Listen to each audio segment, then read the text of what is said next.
এবস্তা টকা 500 আৰু 200 টকীয়া নোটেৰে ভৰি আছে বস্তাত।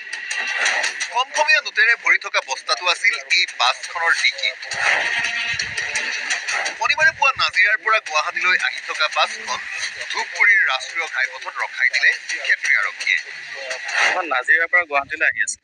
তাৰ পাছতে তালাচী চলিল AR-16 A8200 নম্বৰৰ বাছখনৰ।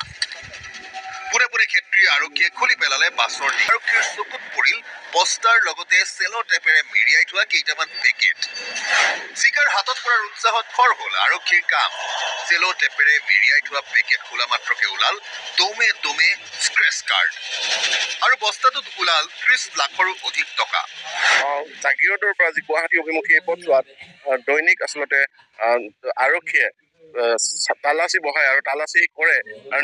এখন নৈশ বাছত তালাচী চলোৱাৰ পাছত আচলতে আৰক্ষীয়ে বৃহৎ পৰিমাণৰ ধনৰ টোপোলা লাভ কৰিবলৈ সক্ষম। বৃহৎ হাৰত আচলতে ধন সৰবৰাহ কৰা হৈছিল আৰু বিভিন্ন সামগ্ৰী সৰবৰাহ কৰা হৈছিল। তালাচী কালত অতিষ্ঠ হৈ পৰা যাত্ৰীক আন এখন বাছেৰে গুৱাহাটীলৈ পঠিয়াই 30 লাখ টকাৰ গৰাকীৰ সন্ধান চলালে ক্ষেত্ৰী আৰক্ষীয়ে।